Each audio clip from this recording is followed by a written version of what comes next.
Assalamualaikum warahmatullahi wabarakatuh. Selamat pagi kepada Bapak atau Ibu yang saya hormati.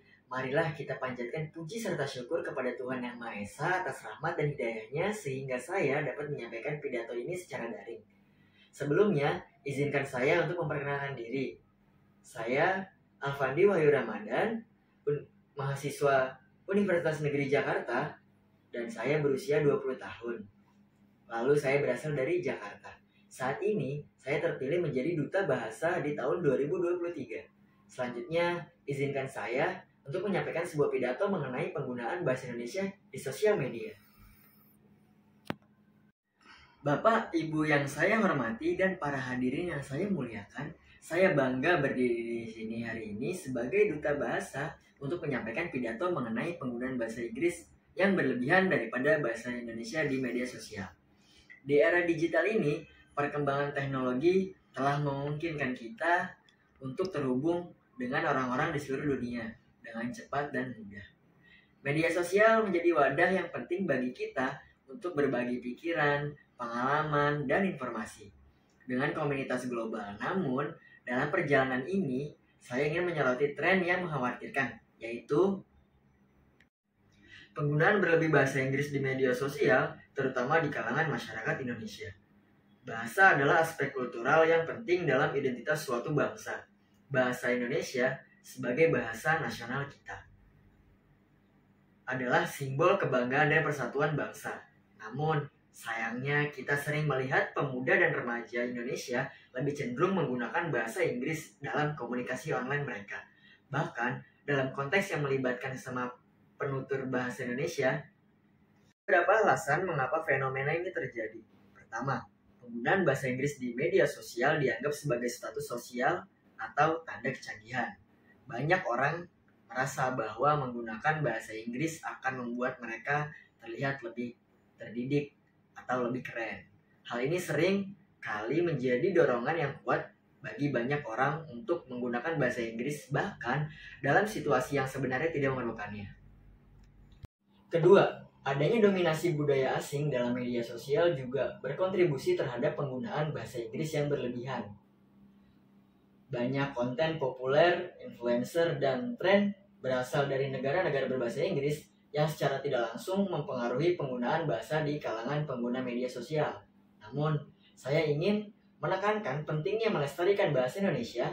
Bahasa adalah cerminan dari identitas dan budaya kita. Menghargai dan menggunakan bahasa Indonesia secara baik adalah cara untuk mempertahankan dan memperkuat jati diri kita sebagai bangsa. Penggunaan bahasa Indonesia di media sosial adalah salah satu cara untuk memperkaya dan mempromosikan kekayaan budaya kita kepada dunia. Sebagai duta bahasa, tujuan dari program memperbaiki bahasa Indonesia adalah untuk meningkatkan kualitas penggunaan bahasa Indonesia secara luas dalam masyarakat. Kesadaran akan pentingnya bahasa Indonesia yang baik harus membangkitkan kesadaran di kalangan masyarakat akan pentingnya menggunakan bahasa Indonesia dengan benar dan efektif. Hal ini dapat dilakukan melalui seminar, lokal karya, dan program pendidikan tentang tata bahasa dan kaidah-kaidah penggunaan bahasa Indonesia. Pendidikan bahasa Indonesia.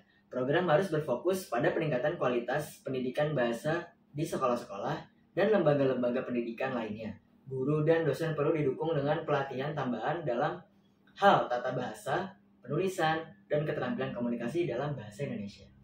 Lalu, konten berbahasa Indonesia yang berkualitas. Program ini harus mendorong produksi konten berbahasa Indonesia yang berkualitas, baik dalam bentuk tulisan, media sosial, atau materi-materi pendidikan. Masyarakat perlu diberikan contoh-contoh baik dan diinformasikan tentang pentingnya memperhatikan tata bahasa dan penggunaan bahasa yang baik. Lalu ada kampanye di media sosial. Media sosial dapat menjadi alat yang efektif untuk menyebarkan pesan-pesan tentang pentingnya penggunaan bahasa Indonesia yang baik. Kampanye ini dapat melibatkan selebriti, influencer, dan tokoh-tokoh masyarakat yang mempromosikan penggunaan bahasa Indonesia dengan benar dan efektif. Saya juga ingin menekankan pentingnya berkomunikasi dengan bahasa yang mudah dipahami oleh mayoritas masyarakat. Menggunakan bahasa Indonesia di media sosial dapat memastikan pesan dan informasi kita sampai ke sebanyak mungkin orang, terutama mereka yang mungkin tidak fasih dalam bahasa Inggris. Ini adalah langkah nyata untuk inklusivitas dan penghormatan terhadap keragaman budaya di Indonesia.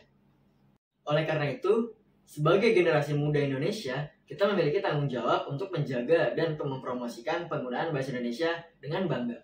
Mari kita lebih selektif dalam penggunaan bahasa Inggris di media sosial dan memberikan perhatian yang lebih besar pada bahasa ibu kita.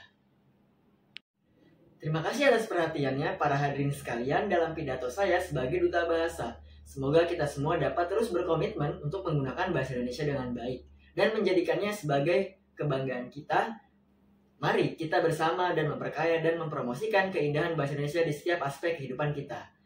Sekian pidato dari saya, kurang lebihnya mohon maaf. Wassalamualaikum warahmatullahi wabarakatuh.